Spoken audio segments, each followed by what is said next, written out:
मुरली 12/9/21 की है। आज की डेट, रिवाइज डेट 19/3/88। मुरली का सार, याद में रमणीकता लाने की युक्तियाँ। याद में रमणीकता लाने की युक्तियाँ।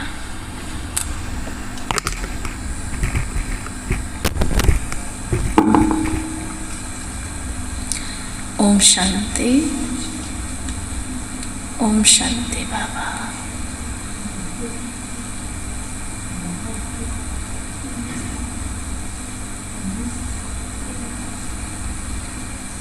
आज विधाता, वरदाता बाप दादा अपने मास्टर विधाता, वरदाता बच्चों को देख रहे हैं। पूरा भगवान का टाइटल हो गया ना, वरदाता विधाता।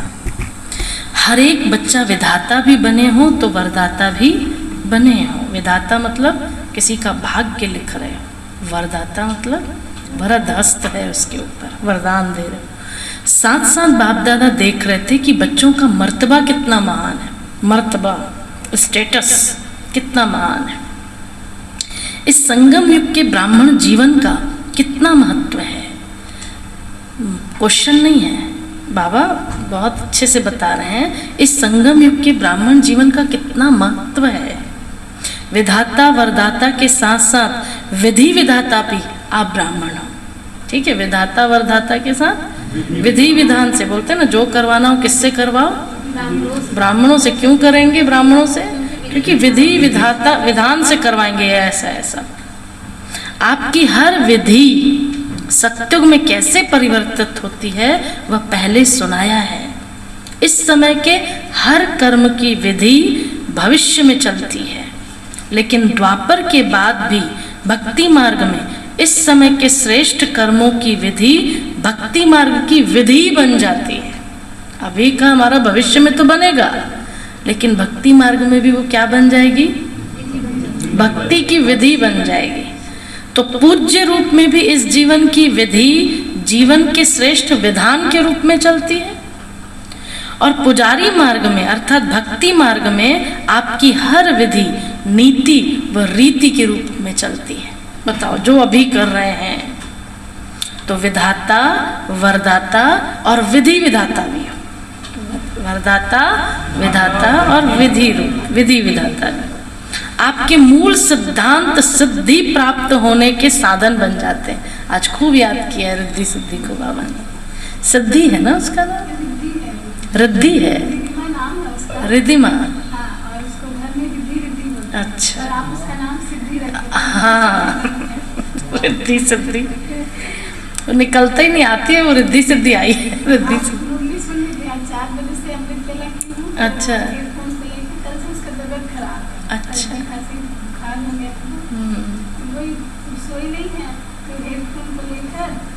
अच्छा अच्छा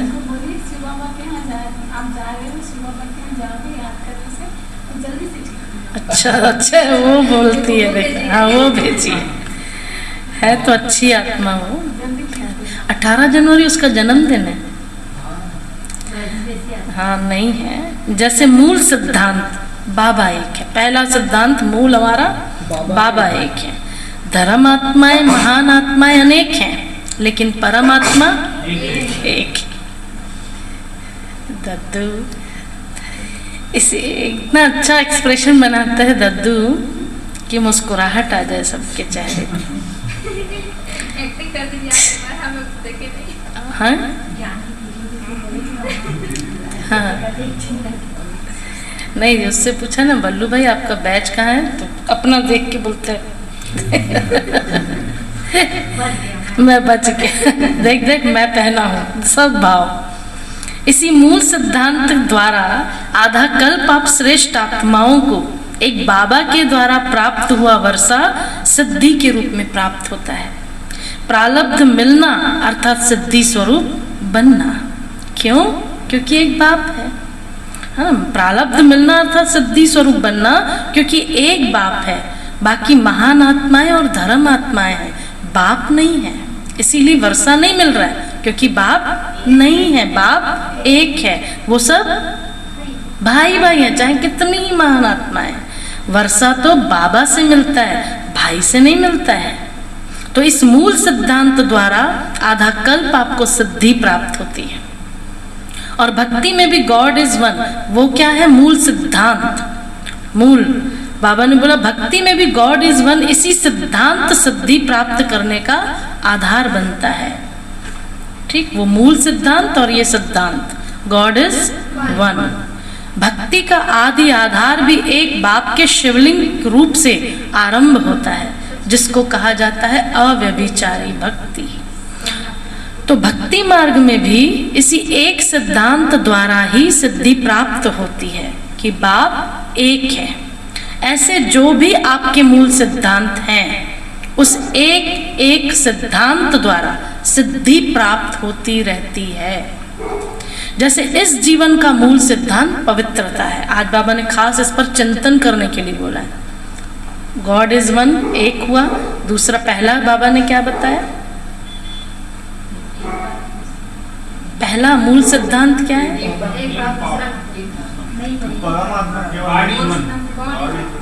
अभी तीसरी बार का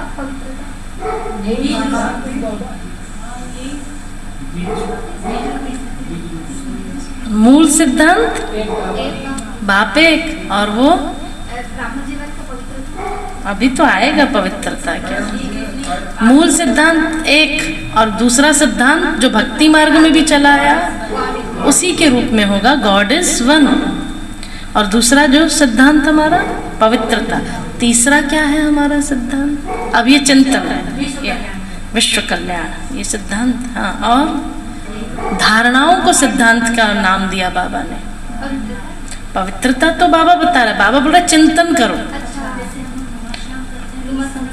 विश्व में। हाँ, ये हुआ हमारा नुमा शाम, हमारा विधि है, विधान है। तो बाहर भी होता है अमृतला ब्रह्म मुहूर्त, तो लोग भी करते। भोजन शुद्धि, तो उन्होंने फिर उपवास रखा देवियों को पूजकर। बलि, तो उधर क्या बलि चढ़ गई। तो अभी बात बाबा कर रहे हैं पवित्रता की। मूल सिद्धांत पवित्रता है। इस पवित्रता के सिद्धांत द्वारा आप आत्माओं को भविष्य में सिद्धि स्वरूप के रूप में लाइट का ताज सदा ही प्राप्त होता है, जिसका यादगार रूप डबल ताज दिखाते हैं। और भक्ति में भी जब यथार्थ और दिल से भक्ति करेंगे तो पवित्रता के सिद्धांत को मूल आधार समझेंगे और समझते हैं कि सिवाय पवित्रता के भक्ति की सिद्धि प्राप्त नहीं हो सकती। चाहे अल्पकाल के लिए, चाहे जितना समय भक्ति करते हैं उतना समय ही पवित्रता को अपनाएं, लेकिन पवित्रता ही सिद्धि का साधन है। इस सिद्धांत को अवश्य अपनाते हैं। इसी प्रकार हर एक सिद्धांत व धारणा का मूल सिद्धांत बुद्धि से सोचो। फिर हर सिद्धांत सिद्धि का साधन कैसे बनता है? हर सिद्धि का साधन कैसे बनता है? हर सिद्धांत सिद्धि का साधन कैसे बनता है? यह मनन करने का काम दे रहे हैं। जैसे दृष्टांत सुनाया, इसी प्रकार से सोचना। जैसे दृष्टांत सुनाया, वैसे ही अब हर एक सिद्धांत का सोचना। जैसे बाबा ने बताया बाप एक तो गॉड इज वन, ऐसे हर एक का सोचना। तो आप भी विधि विधाता भी बनते हो, सिद्धि दाता भी बनते हो। इसलिए आज तक भी जिन भक्तों को जो जो सिद्धि चाहती हैं, वो भिन्न भिन्न देवताओं द्वारा भिन्न भिन्न सिद्धि प्राप्त करने के लिए उन्हीं देवताओं की पूजा करते हैं। तो सिद्धिदाता बाप द्वारा आप भी सिद्धिदाता बनते हो ना, ऐसा अपने को समझते हो ना। तो विघ्न हरने के लिए किसको पूजा? आप कौन हो? सब गणेश बनोगे क्या? सब कृष्ण बनेंगे। और एक विशेष सिद्धि होगी ना, एक विशेष सिद्धियां सब है, पर एक में एक वो गुण विशेष है, तभी उसकी वो विशेषता लेने के लिए भक्त उसके पास जाएंगे।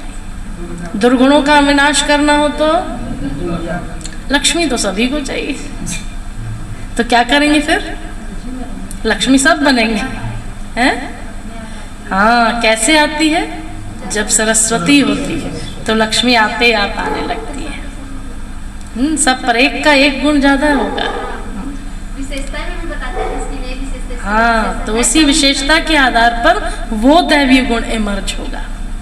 जिनको स्वयं सर्व सिद्धियां प्राप्त हैं, हाँ, गिफ्ट वही होता है, वरदान वही, जिनके पास सर्व सिद्धियां प्राप्त हैं वो औरों को भी सिद्धि प्राप्त कराने के निमित्त बन सकते हैं। सिद्धि खराब चीज नहीं है, क्योंकि आपकी रिद्धि सिद्धि नहीं है। रिद्धि सिद्धि जो होती है ना, वो अल्पकाल के लिए प्रभावशाली होती है, लेकिन आपकी यथार्थ विधि द्वारा सिद्धि है। ठीक है भाई, हमारी विधि सिद्धि है। ईश्वरीय विधि द्वारा जो सिद्धि प्राप्त होती है वह सिद्धि भी ईश्वरीय सिद्धि है। जैसे क्यों है ईश्वरीय सिद्धि? ईश्वर द्वारा प्राप्त होती है। और थोड़ा करो चिंतन, क्यों है ईश्वर द्वारा मिली हुई सिद्धि? ईश्वर द्वारा मिली, तो ईश्वर कैसा है? अविनाशी। तो हमको जो सिद्धि मिलती है वो भी कैसे हो जाती है? नहीं भी चाहोगे तो हो जाएगा, क्योंकि आपको वो सिद्धि मिली हुई है। इसीलिए बाबा कहते हैं सोच समझ के बोलो, क्योंकि ब्राह्मण बोलेगा मतलब वो होगा। तो सोचने से पहले भी सोचो, बोलने से पहले बोलते हैं पहले बोलो, बोलने से पहले सोचो। बाबा कहते हैं सोचने के भी पहले सोचो कि क्या सोच रहे हो, क्योंकि तुम्हारा सोचा हुआ भी सब होने वाला है। ये भक्ति में मंत्र में देखो, किसी का फूकने से भी ठीक हो जाता है। हाँ, और किसी का बस मंत्र से ही। गाँव में बताते हो ना आप, तो पहले तो वैद्य ही करते थे ना सब, फूकते थे कान। आज ठीक। बाबा कहता ईश्वरीय विधि द्वारा जो सिद्धि प्राप्त होती है वह सिद्धि भी ईश्वरीय सिद्धि है। जैसे ईश्वर अविनाशी है, तो ईश्वर विधि और सिद्धि भी अविनाशी है। रिद्धि सिद्धि दिखाने वाले स्वयं भी अल्पज्ञ आत्मा है, उन्हों की सिद्धि भी अल्पकाल की है, क्योंकि खुद क्या है? अल्पज्ञ, आधा ज्ञान है, तो उनसे जो प्राप्त हो रहा है वो भी आधा ही चलेगा, पूरा नहीं चलेगा। लेकिन आपकी सिद्धि सिद्धांत की विधि द्वारा सिद्धि है, इसलिए आधा कल्प स्वयं सिद्धि स्वरूप बनते हो, और आधा कल्प आपके सिद्धांत द्वारा भगत आत्माएं यथाशक्ति तथा फल की प्राप्ति व सिद्धि की प्राप्ति करते आते हैं। क्योंकि भक्ति की शक्ति भी समय प्रमाण कम होती जाती है। पहले भक्ति की शक्ति बहुत थी, क्यों? सतो प्रधान भक्ति की शक्ति भक्त आत्माओं को सिद्धि की अनुभूति आजकल के भक्तों से ज्यादा कराती है। इस समय की तो भक्ति भी तमो प्रधान भक्ति होने के कारण न यथार्थ सिद्धांत रहा न सिद्धि रही। सिद्धांत भी डामाडोल हुए तो सिद्धांत सिद्धि भी। तो इतना नशा रहता है कि हम कौन हैं। सदा इस श्रेष्ठ स्वमान की स्थिति की सीट पर सेट रहते हो। कितनी ऊंची सीट है। जब इस स्थिति की सीट पर सेट रहते हो तो बार बार अपसेट नहीं होंगे। अगर उस स्थिति के स्वमान की स्थिति की सीट पर सेट है तो अपसेट नहीं होंगे। देखो ये मंत्री लोग ही देख लो, हालांकि इनका तो कोई वैसा वाला पद नहीं है, पर कितनी गालियां मिलती हैं उनको। कोई प्रभाव पड़ता है उनको? कोई सामने सामने लोग उनको गालियां देते हैं। इनका काम है, वो अभ्यस्त है कि काम है, क्योंकि वो सीट पर बैठे हैं। बाबा बोले तुम देखो तुम कहाँ बैठे हो, और हमको जरा कोई कुछ बोलता है हम पूरी सीट से उतर जाते हैं एकदम धड़ाम। जरा सा कोई कुछ बोले, यह पोजीशन है ना, कितना बड़ा पोजीशन है। विधि विधान और सिद्धिदाता, कितना बड़ा टाइटल, कितना बड़ा है। अटैच तो हम भी नहीं है ना, सीट से तो नहीं अटैच है, हम भी स्थिति से अटैच है। कितना बड़ा पोजीशन है, विधि विधान और सिद्धिदाता। तो जब इस पोजीशन में स्थित होंगे तो माया अपोजिशन नहीं करेगी, सदा सेफ रहेंगे। अपसेट होने के कारण ही यह अपनी श्रेष्ठ स्थिति की सीट से साधारण स्थिति में आ जाते हो। याद में रहना व सेवा करना एक साधारण दिनचर्या बन जाती है। यही जब हम प्रभु प्रेम में मगन होते हैं, कैसे करते हैं बाबा की सेवा। बाबा के लिए भोग बनाना है, बाबा के लिए, और कभी कभी बाबा के लिए भोग बनाना है। कैसे बदल गया? साधारण दिनचर्या में बदल गया। वही क्या था और अभी वो क्या हो गया, वो बाबा कह रहे हैं। लेकिन याद में बैठते हो तो अपने को कोई ना कोई श्रेष्ठ सम्मान की सीट पर पहले बिठाओ। किसको खिला रहे हैं हम?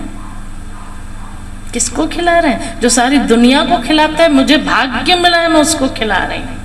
किसके घर में बैठी हूँ? जिसके लिए लोग तरसते हैं एक दर्शन पाने के लिए, उस घर में उसने हमको अपनी पटरानी बना के मैं लाई, ये की नहीं मैं की। देख क्या लाइन है, जिसे ढूंढती सारी दुनिया। और फिर उसके बाद दूसरा, बच्चों के बुलावे पर भगवान आता है। कितना निश्चय है ये, वो आएगा, हमने बुलाया तो वो आएगा, क्योंकि उसने जब जब बुलाया हम भी आए, तो वो बंधा हुआ है। बाबा ने बोला सिर्फ ऐसे नहीं कि याद के स्थान पर, चाहे योग के कमरे पर, चाहे बाबा के कमरे पर, सीधा बेड से उतर कर जाकर बस बैठ जाए, ये नहीं करो।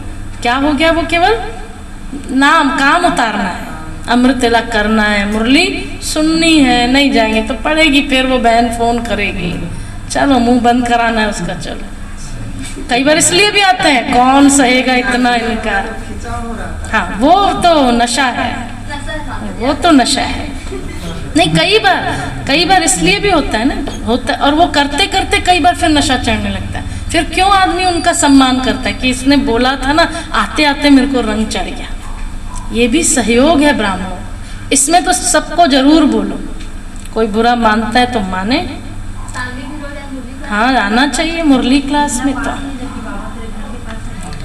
बाबा कहता चाहे बाबा के कमरे में बेड से उठकर बैठ गए, वो सारे दिन में जाकर बैठ गए, लेकिन जैसे शरीर को योग्य स्थान देते हो ना, वैसे पहले बुद्धि को स्थिति का स्थान दो। देखो हमेशा याद रखना, मधुबन में भी स्थिति काम आएगी।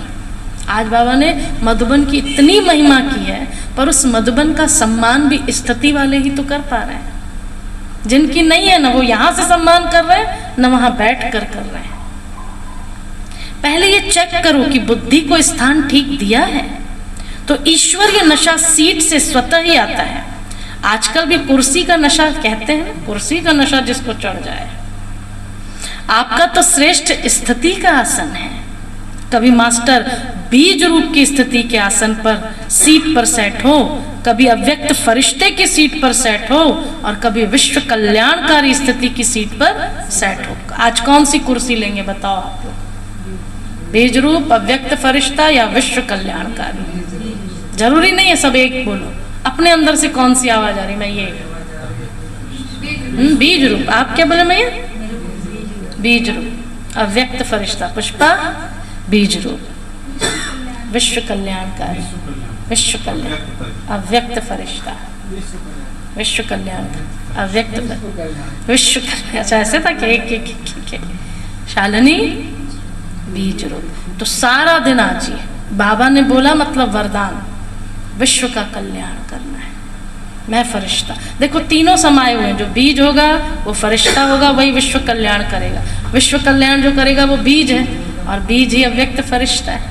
लेकिन किसको भी देखें, मैं आज उस भगवान की सीट पर हूँ, इसका कल्याण होगा। आज जिनको देखोगे कल्याण, मैं देख ली ना इसको, कल्याण, इसको मैं देख ली, अरे अब तो इसका कल्याण होना ही है, होना ही है। सिद्ध पुरुषों का ये रहा कि कोई उनको ही मारने आता था तो उनके सामने आता था, तो वो सिद्ध पुरुष बोलता था तुम जिस कार्य के लिए जा रहे हो उसमें सफलता को पाओगे, और वो उन्हीं को मारने के लिए आने वाले होते। और कहते वैसे वो कभी उनको नहीं मार पाते, क्योंकि उन्होंने खुद कहा कि तुम जहां जा रहे हो उस कार्य में तुमको सफलता मिलेगी, इसीलिए वो उनको मार पाए। ये इतना तक भी हुआ सिद्ध पुरुषों में। तो आज यदि मैं तो जिसको देखूं ठीक है, उसका कल्याण होगा, जिसने मुझे देखा सारे दिन में उसका भी कल्याण हो जाए। यदि मैंने उनको नहीं भी देखा है ना, उन्होंने मेरे को देख लिया। किसको देख लिया? मुझे मतलब विश्व कल्याणकारी को देख लिया, अव्यक्त फरिश्ते को देख लिया, मास्टर बीज रूप को देख लिया। उसके सब काम सिद्धि, गजानन का दिन चल रहा है ना, जो देखेगा शिवपुत्र को तो काम तो बनेंगे ही, विघ्न तो हरेंगे। बाबा कहता ऐसे हर रोज भिन्न भिन्न स्थिति के आसन पर व सीट पर सेट होकर बैठो। करेंगे आज सारा दिन ये करना। अगर किसी को भी सीट सेट नहीं होती तो हलचल करते हैं ना, कभी ऐसे करेंगे कभी ऐसे करेंगे। तो यह बुद्धि भी हलचल में तब आती है जब सीट पर सेट नहीं होती है। जानते तो सब हो कि हम ये हैं, सब जानते हैं। जैसे भक्ति में भी नहीं बोला त्वमेव माताश्च पिता त्वमेव, फिर यहाँ भी मैं ऐसा हूँ, मैं मास्टर सर्वशक्तिवान हूँ, मैं विघ्नहर्ता, ये चल रहा है। वहां छूटा, यहाँ अलग रीति से रटो। रटना नहीं है, स्थित होना है। बाबा कहता हम ये हैं। अगर अब भी आपसे पूछो कि आप कौन हो तो इतनी लंबी और अच्छी लिस्ट निकाल दोगे। किया ना काम अपना बाबा है। लेकिन हर समय जो जानते हो वह अपने को मानो। तो जो जान गए हो कि मैं ये हूं तो फिर मानो। तो और सिर्फ जानो नहीं, मानो। मानने से क्या होगा, कारण भी सुनो, मन को बताओ। देखो मानेंगे तो क्या होगा, सूक्ष्म खुशी होगी, सूक्ष्म अंदर की। हाँ मैं ये हूं। कैसे खुशी होगी, हाँ मैं ये हूं, हाँ मैं ही ये हूं। हुई ना, पहले वो हाँ ये मैं हूं, अरे हाँ ये मैं हूं, हाँ ये मैं हूं, नशा आ गया। देखो अंतर है ना, पहले अच्छा ये मैं हूं, ये मैं हूं, खुशी आई, ये मैं हूं, नशा आ गया। ये बाबा बोल रहे हैं। सुना, बाबा कह रहे कोई अपोज, जैसे आप सुनो, मानने से शक्ति आती है और मानकर चलने से फिर नशा चढ़ता है। जैसे कोई भी पोजीशन वाले जब सीट पर सेट होते हैं तो खुशी होगी लेकिन शक्ति नहीं होगी। तो जानते हो लेकिन मान कर चलो और बार बार अपने से पूछो और चेक करो, सीट पर सेट हूं, साधारण स्थिति में नीचे तो नहीं आ गया हूं। दादी को देखा, जानकी दादी को तो सबने देख लिया ना। मैं कौन, प्रश्न नहीं था दादी का, मैं कौन, मैं जानती भी हूं, मानती भी हूं, और मानती हूं तो मेरे को क्या है, नशा भी है। नशा दिखता था दादी का, कितना नशे से मैं कौन, मेरा कौन, नशा दिख रहा है। और ऐसे ही दुनिया में या हम लोग, हमारा कैसा रहता है, मेरा एक ही है बस, और ये सब थोड़ी है। कौन काम आएगा, बाबा ही आएगा, दुखी होके बोलेगा। अरे कितना दुख, और कोई साथ नहीं देगा, कोई भाई नहीं, एक आध दिन फोन नहीं उठाए कोई भाई लोग, तब जाएंगे बाबा आज ये नहीं है। अरे पहले उधर चले जाओ ना। देखा, मैंने बोला था ना, कोई साथ नहीं देगा। कौन देगा, एक भगवान के अलावा कोई। दुखी होकर, नशा नहीं है। देखा, मैंने बोला था ना, भगवान साथ देता है और उसी ने दिया। मैं कौन, मेरा कौन, कौन मैं है, मैं कौन, मेरा तो बाबा, मैं कौन, मैं ये हूं, मैं वो हूं। हमारी बहन पुष्पा छोटंकी फंस गई, इसको बोला सीढ़ी पर समझाना है, समझा, सीढ़ी सबसे कठिन, बच्चों के लिए तो और कठिन। समझाया इसने, ऐसा ऐसा ऐसा ऐसा। फिर ये है हमारे 84 जन्मों की कहानी, नाइट भट्टी में आखिरी में बोलती है, ए है हमारे 84 जन्मों की कहानी। ये नहीं, ए ना, ए है हमारे। अरे नहीं पुष्पा, ये ठीक है दीदी, ठीक है, क्या बोलेगी, ये ए है। ए है हमारे, नहीं रे पुष्पा, ये अभी बोले एक बार, ये देख सीख के जाएगी ना, सिखाएगी, तू बोलिए बाबा बोला है तुमको स्कूल में जा करके।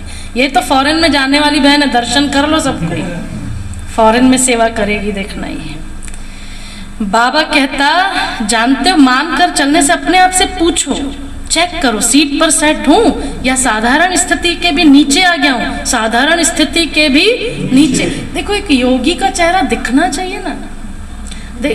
कभी कभी ना सच में आईने में ये रूप भी देखना, मैं योगी लग रहा हूँ, 4 लोगों के सामने खड़ा हूं, तो योगी कैसे दिखना चाहिए, साधारण नहीं दिखना चाहिए। योगी बाबा के बच्चे साधारण नहीं दिखने चाहिए। जो औरों को सिद्धि देने वाले हैं वो स्वयं हर संकल्प में, हर कर्म में सिद्धि स्वरूप अवश्य होंगे, दाता होंगे, सिद्धि दाता कभी ये सोच नहीं सकते कि जितना पुरुषार्थ करते हैं, जितनी मेहनत करते हैं, इतनी सिद्धि दिखाई नहीं देती। ऐसा लगता है जितनी मेहनत करते हैं उतनी प्राप्ति नहीं होती, ऐसा लगता है। मैं बताऊं क्या लगता है, करते इतना है, मिलता इतना ज्यादा कैसे है ना ये अनुभव। और हमारे इस अनुभव को लोग ज्यादा अनुभव करते हैं। इसको इतना दिया था, इतना इसको कैसे खुश रहता है, इसको इतने कष्ट दिए थे, इतने इतने बढ़ाकर भी खुश कैसे। रामकिशोर भाई, इसको सोचा था इतनी पीड़ा दूंगी, पर इतनी पीड़ा दे दी तो भी खुश कैसे। पीड़ा भी दी तो ज्यादा दी, दुख भी दिया तो ज्यादा दिया, पर खुशी हमारी कम हो ही नहीं सकती। इसीलिए वो ज्यादा परेशान हो गए, ज्यादा पर ये हो क्या रहा है, और ये चीज उनको लाती है फिर सभी। उतनी सिद्धि अनुभव नहीं होती। इससे सिद्ध है कि सीट पर सेट होने की विधि यथार्थ नहीं है, रमणीक ज्ञान है, ढीला ढाला नहीं है। देखो सुनो सबकी, पर जो चीजें आपको अनुभूति देती हैं उसको कभी नहीं छोड़ना, क्योंकि वो आपको बाबा ने पर्सनल दी है। गीत बहुत नहीं सुनना चाहिए, एकदम सही बात है, पर गीत सुनना ही नहीं चाहिए ये कभी बाबा ने नहीं बोला। बाबा मुरली में चलाता खुद गीत, है ना। ये अनुभव की बातें हैं। दूसरी चीज, हर एक का तरीका अलग है। एक क्या करता है पता है आपको, कि जिसने मुझे बाबा से जोड़ा मैं उसकी ऋणी हूं। एक भाव ये भी होता है ना, बाबा के समर्पण के लिए, हम वो व्यक्ति विशेष के लिए नहीं कर रहे हैं। एक ने बोला कि ये मेरे को मिल गया, बस मेरे को इससे मतलब है। जिसको बाबा कहता है कि दलाल को भी याद मत करो, बाबा मिल गया, एकदम सही। लेकिन जिन ने आपको बाबा से मिलवाया, बाबा फिर कहता है उनका सम्मान भी करो। होना चाहिए कि नहीं। अब मैं आ रही हूं थोड़ा सा और थोड़ी चीजों पर जो है बाहरी। कोई व्यक्ति ने आपको बाबा की याद दिलाई, बाबा तो छोटे बच्चे को भी करते थे, आकर बोलो कि बाबा याद है, याद है। बाबा ने ये वर्क दिया था एक छोटे बच्चे को कि मेरे को बाबा की याद नहीं रहती, तो अच्छा बच्ची तुम बाबा को याद दिलाना। तो बाबा थैंक्स करता और वो बच्ची बाबा का करती।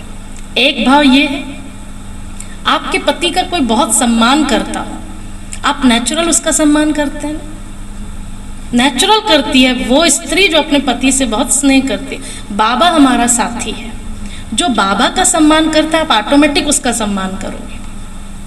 तीसरी चीज, किसी भी गीत ने मेरे को बाबा से जोड़ दिया, उस गीत की भी मैं ऋणी हो गई, क्योंकि हमने जिसका लिया है हमने पूरा चुकाया है।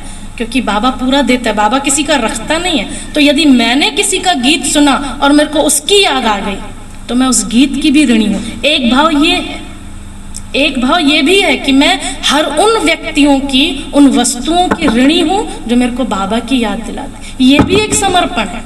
मेरे को बाबा याद आ गया ना, अब इससे क्या मतलब, हटाओ नहीं, इसने मेरे को बाबा की याद दिलाई है, तो ये भी एक समर्पण है। इसीलिए इन चीजों को भी समझना, तौलना। जो चीज आज कौन है, कई तो देहधारियों की याद दिलाते हैं, बड़ी चीज है कोई बाबा की याद दिला रहा है। दादियां क्यों अच्छी लगती हैं, अपनी याद दिलाती हैं क्या दादियां, बाबा की याद दिलाती हैं। पर ये ना हो कि सिर्फ फिर वही याद आए, अंतर ये है, बैलेंस ये है। तो इससे सिद्ध है कि सीट पर सेट होने की विधि यथार्थ नहीं है, रमणीक ज्ञान है, रूखा ज्ञान नहीं है। रमणीक अनुभव स्वतः ही सुस्ती को भगा देता है, भगा देता है, ये अनुभव तो है ना। क्या करना चाहिए जब सुस्ती आती है तो कौन सा, शरीर का कि मन का भी और तन का भी कर लेना चाहिए। हाँ, ये तो कई कहते हैं ना वैसे नींद नहीं आएगी, लेकिन योग में नींद अवश्य आएगी एकदम। हाँ, कईयों को आती है, सबको नहीं आती, पर कभी कभी सबको आती है। हाँ, ऐसा कोई बंदा नहीं है नहीं आती है। बाबा बोल रहे मतलब आती है, करना क्या है, उसको मिटाना है। ये क्यों होता है, ऐसी बात नहीं कि थकावट है, लेकिन रमणीक रीति से और नेचुरल रूप से बुद्धि को सीट पर सेट नहीं करते हो। एक बारी ना हम लोग वहाँ थे, एक माता थी, बोली मेरा योग नहीं, नेहरू भाई याद है, उसका भी मैं बता रहे हैं। तो हम लोग गीत चलाए, फिल्मी गीत, आप देखना वैसे बहनें हिलती हैं जैसे आप फिल्मी गीत चलाओ, मजाल है 1.5 घंटा ऐसे से इधर भी हो जाए वो लोग। रमणीक है ना। हमने हर गीत को किससे जोड़ दिया? तो नेहरू भाई को मैंने गीत चला था, मेरे को वो गीत भी याद है, वो अभी मैं नहीं बोलूँगी गीत। तो बोले मजा आ गया, आज योग लग गया। बस बहाने चाहिए ना। रमणीक है हमारा ज्ञान, रूखा नहीं है हमारा। तो ना एक माता ऐसे ही आई थी, वो माता जी अभी भी शरीर छोड़ी है ना, तो गीत चला रहे थे, तो वो बोली अरे फिल्मी गीत चलाते हैं क्या बाबा के घर में? हाँ चलाते हैं, उस समय तो पुराने भी चला उनके। फिर कमेंट्री करके उनको थोड़ा जोड़वाना सिखाया कि ये गीत ऐसे ऐसे। तो बोलते रोज मेरे को ऐसे ही कराओगे, ये गलत है। बात आई समझ में? एक बार चखा दिया तो बार बार नहीं करना है, अब उससे आगे बढ़ो। वो हाँ, वो कौन माता जो खत्म हुई है अभी अभी? अब इतनी सब नाम है नहीं नहीं नहीं है? हाँ हाँ, रोज मेरे लिए गीत चलाना ना, वो आई तो उसके लिए गीत चला रोज मेरे लिए। ऐसी बात नहीं कि थकावट है, हम सबको अनुभव है। कभी कभी गीत की बिल्कुल जरूरत नहीं लगती है, वही गीत हमको फिर कर्कश लगता है कि बंद करो। और वही गीत सारा दिन नहीं, अवस्था के ऊपर होता है, वरना तो कभी लोग सारा दिन भी सुनते हैं। अवस्था महत्वपूर्ण है। ऐसी बात नहीं कि थकावट। हाँ वही बुद्धि को प्रोग्राम बाबा ने बोला। बात बाबा वैरायटी की कर रहा है, बात बाबा रमणीकता की कर रहा है। सिर्फ एक रूप से नहीं, लेकिन वैरायटी रूप से सेट करो। वही चीज अगर वैरायटी रूप में परिवर्तन कर यूज करते हो तो दिल खुश होती है ना, चाहे बढ़िया चीज हो। लेकिन अगर एक ही चीज बार बार खाते रहो, कितना सुंदर बाबा ने एग्जाम्पल दिया। बोले ना मेरे को खीर अच्छी लगती, तो रोज खीर रोज खीर। देखते रहो, खाते रहो, देखते रहो, तो क्या होगा? ऐसे बीज रूप बनो, लेकिन कभी लाइट हाउस के रूप में बन जाओ, कभी लाइट हाउस के रूप में, कभी माइट हाउस के रूप में, और कभी कभी वृक्ष के ऊपर बीज के रूप में, और कभी कभी सृष्टि चक्र के ऊपर टॉप पर खड़े हो जाओ। और सभी को क्या दो? शक्ति दो। जो भिन्न भिन्न टाइटल मिलते हैं वह रोज भिन्न भिन्न टाइटल अनुभव तो करो। जो मिले हैं उनको अनुभव तो करो।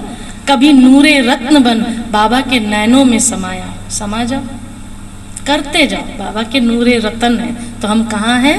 बाबा के नैनों में। अभी देखो कहाँ आ गए हम? बाबा के नैनों में। अभी देखो, अभी इसी स्वरूप में अनुभूति करो। कभी मस्तक की मणि बन जाओ। देखो बाबा के सिर पर चढ़े हुए हैं, मस्तक पर चढ़े हुए, देखो देखो। कभी तख्त नशीन बन जाओ। भिन्न भिन्न स्वरूपों का अनुभव तो करो। इतना सारा मिला हुआ है, वैरायटी करो तो रमणीकता आएगी ना। बाप दादा रोज मुरली में भिन्न भिन्न टाइटल देते हैं। क्यों देते हैं? ऐसे ही बस सुनो, पढ़ो, जाओ, सीट पर सेट हो जाओ ना। और बीच बीच में चेक करो। उदास हो जाते हो तो आधा दिन तो चला जाता है। नेचुरल अभ्यास हो जाए, तभी विधि विधाता व सिद्धि दाता बन विश्व की आत्माओं का कल्याण कर सकेंगे। मैंने पहले भी बताया, एक क्लू मिल गया है, आप लोग भी यूज कीजिएगा। इन 5 स्वरूपों के अभ्यास के, घड़ी घड़ी के अभ्यास से मैंने देखा कि 2-3 आत्माओं का फोन आया कि उनका डिप्रेशन खत्म हो गया, क्योंकि बुद्धि बिजी हो गई। 1-1 घंटे में चक्र किया ना, चक्र चक्र चक्र, तो उस चक्र से मुक्त हो गए। कोई डिप्रेशन वाला आया, उसको 5 स्वरूप दे दो, दवाई मिल गई ना, कर सकते, करना ही है। बाबा ने बोला नेचुरल अभ्यास हो जाए, तभी विधि विधाता व सिद्धि दाता बन विश्व की आत्माओं का कल्याण कर सकेंगे। समझा? अच्छा, आज तो मधुबन वालों का दिन है। डबल विदेशी अपने समय का चांस दे रहे हैं, क्योंकि मधुबन निवासियों को देखकर तो सब खुश हो जाते हैं। खुश हो जाते हैं ना मधुबन वालों को देखकर। तो मधुबन वाले कहते हैं महिमा नहीं करो, महिमा बहुत सुनो। महिमा सुनते ही महान बन रहे हैं। देखो, महिमा सुन के क्या हो रहे हैं? महान बन रहे हैं, क्योंकि यह महिमा ही ढाल बन जाती है। जैसे युद्ध में सेफ्टी का साधन ढाल होती है ना, इसको अपने शब्दों में बताओ मेरे को, आप क्या समझे इससे? मधुबन वालों की महिमा ही ढाल हो जाती है। जैसे युद्ध के स्थान पर होते हैं ना, तो ढाल क्या करती है? तो क्या बाबा बोले महिमा आपकी ढाल है? बताओ। रुको, बहने नहीं बताए। बाबा ने बोला मधुबन वालों की जो महिमा होती है ना, वो ढाल है। अपनी रीति बताओ, क्योंकि मुझे भी जो आ रहा है मैं अपनी रीति बताऊंगी जरूर। मधुबन ऐसे ढक देता है ना कवियों को। हाँ, तो जैसे आप मधुबन निवासी हैं, आपकी सब महिमा कर रहे हैं, तो महिमा ढाल का काम कैसे कर रही है? वो ढक जाती है। महिमा होती है तो वो उठ जाते हैं। एक मिनट, बहने नहीं बोलने दोनों भाई बहनों। रामकिशोर भाई, महिमा कैसे ढाल बनती है? महिमा ढाल मतलब वहाँ से मधुबन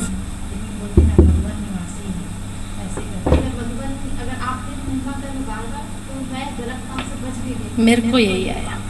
देखो, हम किसी की इतनी ज़्यादा महिमा कर रहे हैं, अगर हम मधुबन निवासी बैठे हैं और हम इनको बोलते हैं कि ये मधुबन से भैया आए हैं, इनका अमृत तिला बहुत पावरफुल होता है, कितनी महिमा, हम तो यही मानते हैं ना। चाहे सेंटर की बहनों के लिए भी मधुबन वाले ऐसे हैं, तो वो चाहकर भी कुछ गलत नहीं कर सकते हैं, क्योंकि लोग आपको किस नज़र से देख रहे हैं? ये मधुबन निवासी ऐसे, ये मधुबन निवासी। तो वो महिमा जो है ढाल बन जाती है, किसमें? युद्ध के मैदान में आपको गलत नहीं करने देती है। ये हुआ ना कि किसी की महिमा मेरे लिए कैसे ढाल बन गई।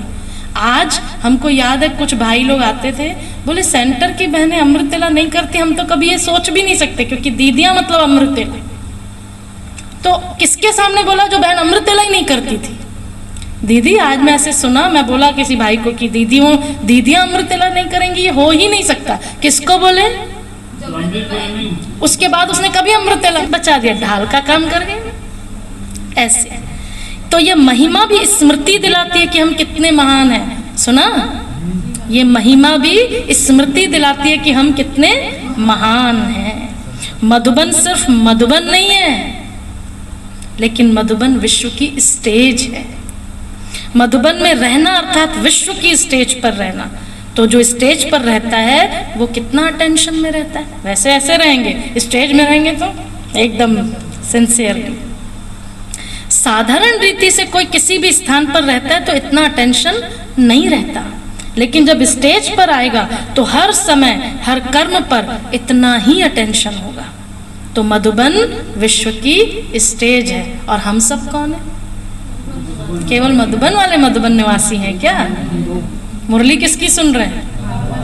मधुबन वाले बाबा की। कहाँ सुन रहे हैं? मुरली तो केवल मधुबन में ही चलती है, क्योंकि मुरलीधर वही है। तो हम सब कौन? बोलो ना जोरदार, हम सब कौन? तो कहाँ पर हैं फिर हम लोग? विश्व की स्टेज पर हैं। चारों ओर की नजर मधुबन के ऊपर ही है। वैसे भी सबका अटेंशन स्टेज की तरफ जाता है ना, तो मधुबन निवासी सदा विश्व की स्टेज पर स्थित है। साथ साथ मधुबन एक विचित्र गुंबज भी है। क्या बाबा कंपेयर करते हैं। मधुबन एक विचित्र गुंबज भी है। जो गुंबज होता है ना, उसका आवाज तो अपने तक आता है, लेकिन मधुबन ऐसा विचित्र गुंबज है जो मधुबन का सारा आवाज विश्व तक चला जाता है। मधुबन वालों को नहीं पता चलता, पर विश्व में सारी बातें चली जाती है।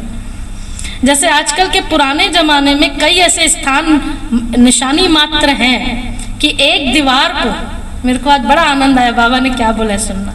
जो एक दीवार को अगर ऐसे हाथ लगा, बाबा ने जरूर किया हुआ ऐसे, कैसे?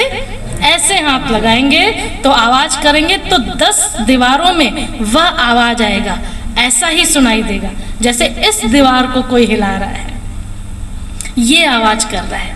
तो मधुबन ऐसा विचित्र गुंबज है जो मधुबन का आवाज सिर्फ मधुबन तक नहीं रहता, चारों ओर फैल जाता है। ऐसे फैलता है जो मधुबन में रहने वालों को भी पता नहीं चलता है। आपको पता नहीं चल रहा है। क्या बोल रहे सरोजबेन बाबा? बाबा ने कहा कि आपको मधुबन के लिए बाबा ने कहा कि मधुबन गुंबज है, कुछ भी आवाज होती है तो गुंबज में मधुबन में रहने वालों को पता ही नहीं चलता, लेकिन विचित्रता है ना, बाहर पहुंच जाता। बाहर पहुंच जाता है। विचित्रता है ना, वहां को नहीं पता है पर पूरे विश्व को पता है, बाहर पहुंच जाता है। इसलिए ऐसे नहीं समझो कि यहाँ देखा और यहाँ बोला, मधुबन में ऐसे मत सोचो यहाँ देखा यहाँ बोला, लेकिन विश्व तक कैसे चला गया, विश्व तक गुंबज में। और बताओ कैसे चला गया, बाहर चला गया। तरीके हैं ना जाने के बाहर, वाइब्रेशन। वाइब्रेशन से। देखो अमृत ले सुने हैं, ऐसे एक बार गए तो कैसे गया, दीवार कैसे गया, कैसे सुने हैं तो अमृत ले बताओ। लेकिन विश्व तक आवाज हवा की रफ्तार से पहुंच जाता है, इतना तेजी से जाता है। कैसे, हवा की रफ्तार से। क्योंकि सबकी नजरों में, सबकी बुद्धि में सदा मधुबन है और मधुबन का बाप दादा है। मधुबन की महिमा ही तब है जब बाप दादा है, रहता है ना मधुबन में बाप दादा। तो जब मधुबन का बाप नजरों में रहता है तो मधुबन ही तो याद आएगा ना। मधुबन का बाबा है तो मधुबन तो आएगा ना। और मधुबन में सिर्फ बाबा तो नहीं है, और कौन है, बच्चे भी हैं मधुबन में। तो मधुबन वासी स्वतः ही सबकी नजरों में आ जाते हैं। कोई भी ब्राह्मण से पूछो, चाहे कितना भी दूर रहता है, लेकिन क्या याद रहता है, मधुबन और मधुबन का बाबा। कौन याद रहता है, मधुबन और मधुबन का बाबा। तो इतना महत्व है मधुबन निवासियों का, समझा, समझा। अच्छा, चारों ओर के सर्व सेवा के उमंग उत्साह में रहने वाले, सदा एक बाबा के स्नेह में समाये हुए, सदा हर कर्म में श्रेष्ठ विधि द्वारा सिद्धि को अनुभव करने वाले, सदा स्वयं को विश्व के कल्याणकारी अनुभव कर हर संकल्प से, बोल से श्रेष्ठ कल्याण की भावना और श्रेष्ठ कामना से सेवा में बिजी रहने वाले, ऐसे बाप समान अथक सेवाधारी बच्चों को बाप दादा का याद प्यार और नमस्ते। और हमारी भी बाबा को याद प्यार और नमस्ते। बाबा पर्सनल मिल रहा है 2 ग्रुप से। स्वयं को कर्मयोगी श्रेष्ठ आत्मा अनुभव करते हो। कर्मयोगी आत्मा सदा कर्म का प्रत्यक्ष फल स्वतः ही अनुभव कराती है। प्रत्यक्ष फल खुशी और शक्ति। तो कर्मयोगी आत्मा अर्थात प्रत्यक्ष फल खुशी और शक्ति का अनुभव करने वाली, खुशी भी अनुभव होगी और साथ में शक्ति भी। बाबा सदा बच्चों को प्रत्यक्ष फल प्राप्त कराने वाले हैं। अभी अभी कर्म किया और कर्म करते करते ही खुशी और शक्ति का अनुभव होने लगता। तो ऐसे कर्म योगी आत्मा हूं, इस स्मृति से आगे बढ़ते रहो। दूसरा, बेहद की सेवा करने से बेहद की खुशी का स्वतः ही अनुभव होता है ना। बेहद का बाबा बेहद का अधिकारी बनाते हैं। लाइन रिपीट करो तो थोड़े।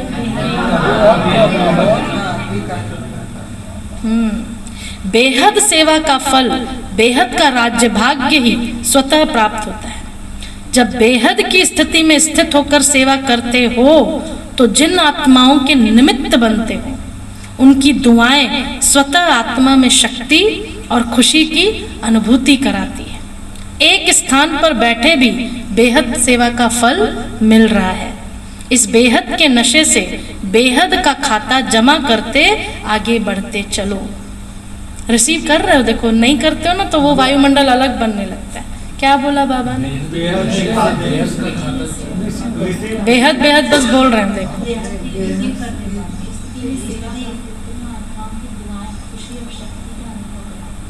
बोलो दद्दू भाई, क्या बोला बाबा? अब भूल गया दीदी, सब बोले सही में मैं याद था खत्म सबके सब बोले ना बेहद तो भूल गए। रिसीव कर रहे हो पूरा याद। फिर से सुनो, नहीं होता है ना ऐसे। जिन आत्माओं के निमित्त बनते हो उनकी दुआएं स्वतः आत्मा में शक्ति और खुशी की अनुभूति कराती। देखो अभी ले रहे हो तो पूरा समझ में आ रहा है। हो गया, अभी रुको ना। एक स्थान पर बैठे बेहद सेवा का फल मिल रहा है। इस बेहद के नशे से बेहद का खाता जमा करते आगे बढ़ते चलो। ये लाइन मेरे को रिपीट करके बताओ जिससे नाम लोगे। रितेश भाई, बेहद के नशे से बेहद का खाता जमा करते आगे बढ़ते चलो। शाबाश। रामकिशोर बेहद से बेहद से खाता आगे बढ़ते चलो। हाँ, बेहद से खाता जमा करते चलो। दत्तू भाई बेहद के नशे से बेहद का खाता आगे बढ़ते जमा करते चलो। जमा करो फिर आगे बढ़ो ना, पहले आगे बढ़ोगे बाद में जमा। करते चलो, जमा करते हाँ आगे हाँ बेहद का खाता जमा करते आगे बढ़ते चलो। हाँ, याद हुआ पुष्पा?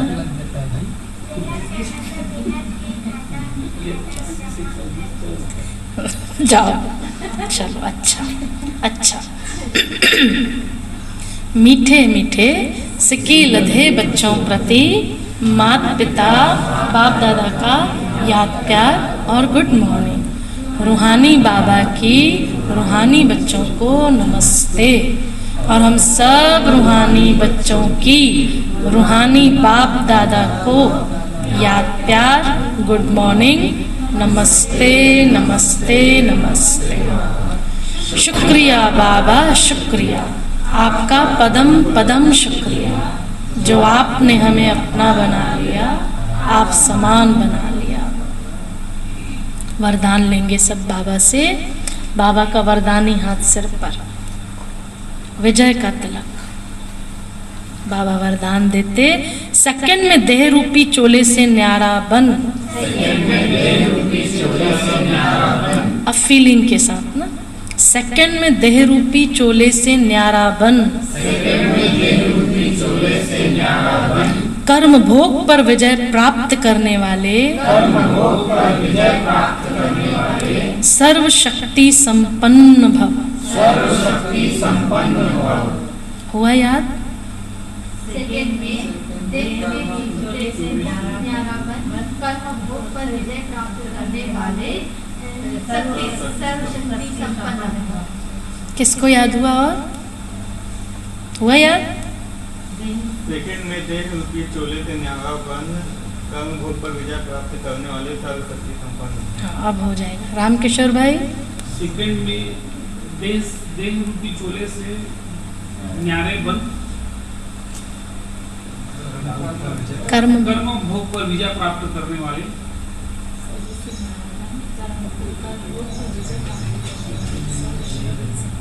देखो, कर्म भोग पर विजय कब प्राप्त होगी? जब देह रूपी चोले को न्यारे बनेंगे इससे, तो क्या बन जाएंगे फिर? सर्वशक्ति संपन्न बन जाएंगे। हाँ बताओ अंजू बहन, बताओ, कॉपी बंद करके बताओ।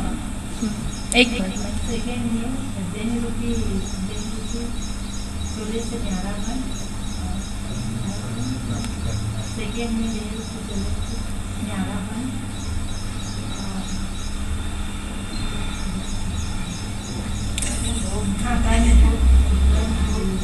विजय प्राप्त करने वाले सर्वशक्ति संपन्न। आरती बहन, सेकंड में देह रूपी चोले से न्यारापन, कर्म भोग पर विजय प्राप्त करने वाले शक्ति संपन्न। सर्वशक्ति संपन्न। बढ़िया। शालिनी, देहधारी।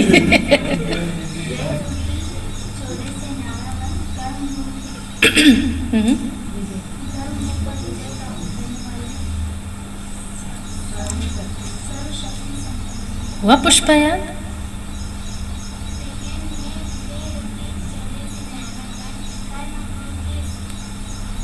पर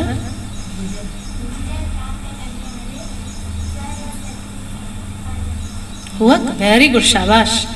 कांता माता,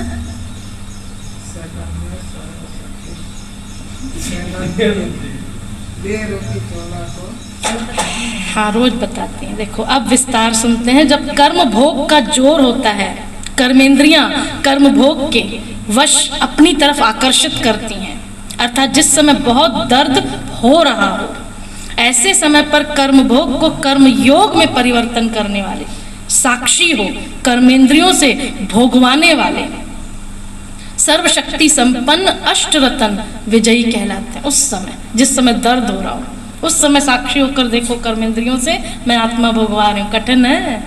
विजयी अष्टरतन की बाबा बात कर रहे हैं। एक दांत में दर्द देते तो कितना खिंच जाता है, हम तो वो देखते नहीं। कान में दर्द, आंख में दर्द, साक्षी होकर ये आंखों में दर्द, साक्षी होकर हम देख रहे हैं, फिर भोगवा रहे हैं। इसके लिए बहुत समय का देह रूपी चोले से न्यारे होने का अभ्यास हो। यह वस्त्र दुनिया यह वस्त्र दुनिया की व माया की आकर्षण में टाइट अर्थात खिंचा हुआ न हो तब तो सहज उतरेगा ना। भाई कान में ही शरीर अटका हुआ है तो सब जगह से उतर गया, कान में फंस गया, ऐसे आत्मा उड़ रही है और यहाँ फंस गए। ऐसे स्लोगन एक बार विस्तार फिर से। जब कर्म भोग का जोर होता है, कर्मेंद्रियां कर्म भोग के वश अपनी तरफ आकर्षित करती हैं, अर्थात जिस समय बहुत दर्द हो रहा हो, ऐसे समय पर कर्म भोग को कर्म योग में परिवर्तन करने वाले, साक्षी हो कर्मेंद्रियों से भोगवाने वाले ही सर्वशक्ति संपन्न अष्टरत्न विजयी कहलाते हैं। इसके लिए बहुत समय का देह रूपी चोले से न्यारा बनने का अभ्यास हो। यह वस्त्र दुनिया की व माया की आकर्षण में टाइट अर्थात खिंचा हुआ न हो तब सहज उतरेगा। स्लोगन सर्व का मान प्राप्त करने के लिए निर्माण चित्त बनो। सर्व का मान प्राप्त करने के लिए निर्माण चित्त बनो। निर्माणता महानता की निशानी है। बड़ी दादी, निर्माणता महानता की निशानी है। निर्माण चित्त बनो, निर्माण चित्त बनो। निर्माणता महानता की निशानी है। ठीक है, अच्छा जी।